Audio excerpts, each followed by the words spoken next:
Hi, and welcome back to my YouTube channel. Today I am so excited to talk to you about hypermobility. Ooh, it is one of my favorites.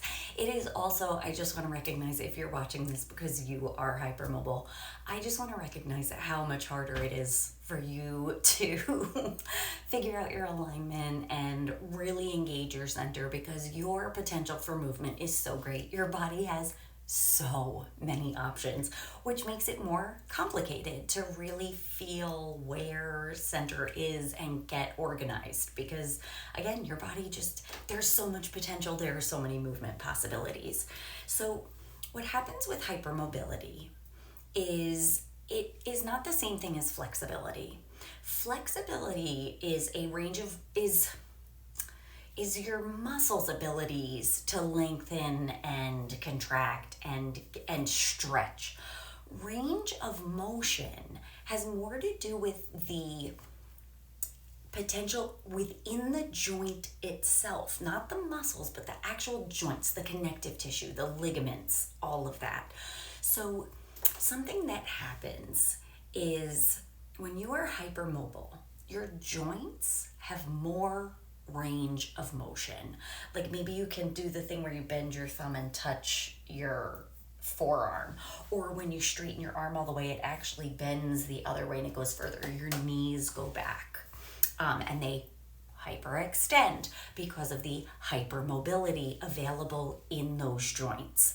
This leaves you more susceptible to injuries, which makes it more important for you to train intelligently and strategically to give your body the support that it needs. So, okay, your connective tissues are longer or there's just more capacity for range of motion, okay? So what happens, our bodies are looking for homeostasis. They want stability. So your muscles, which are not meant to provide structure, like ligaments provide structure and hold your bones together. And if you have longer ones, like they're not doing the best job of holding your bones together. Your muscles, in response, are like, don't worry about it, I got it, and your muscles will shorten. So what's interesting about hypermobility is not only do you constantly feel tight, your muscles are stuck in a shortened position because not only are they doing the work of muscles to move your bones around, they're also compensating and doing the work of your ligaments and more structural supporting tissues that they're also just trying to hold the pieces together. So they're like working double time. You're tight, but also you have this huge range of motion. And so obviously it leads to just sort of like a not super functional movement pattern. And it can really lead you overuse injuries and all types of injuries, which we don't have time for that. So with hypermobility, I said this in probably every single video I've posted so far, the temptation will be to stretch, to do passive stretching. It feels good, I get it. People may suggest yoga. I love yoga. For a very hypermobile body that has not yet mastered how to, I don't want to say control, but harness that potential, right? And sort of control it.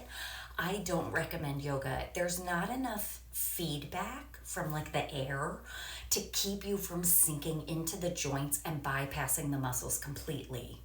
So what I recommend for hypermobility is closed chain movement. Workout modalities like Pilates, where you have a feedback from the springs, you have your feet against something, or the feedback from the springs and your arms holding on so that your energy stays circulating within your body. It kind of can't get lost in the air. Does that make any sense, or am I nerding out too hard? You'll let me know. I recommend using weights, not heavy weights for like pumping iron, but with a lot of movements that you do, using a lightweight for feedback so that you are giving your brain as much information as possible about where your body is in space because you have so many options. It's hard for your brain to keep track. So what are ways that you can provide direct feedback and information to your brain. Here I am, here's what's going on. Does this feel good? I love using a TheraBand, which we used in the tight shoulders video for, again, that feedback, and you can see if you're staying engaged with the TheraBand. I do a lot of movement with people with hypermobility with the wall.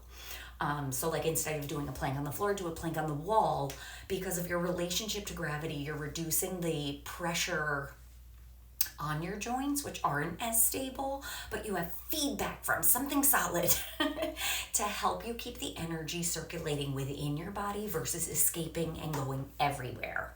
Again, I hope that made sense, because I do like to nerd out about it. So I hope that all my thoughts came together cohesively. If you have any questions, let me know. And if you want to hear more, definitely let me know. Okay, don't forget to subscribe and tell your friends. See you next time.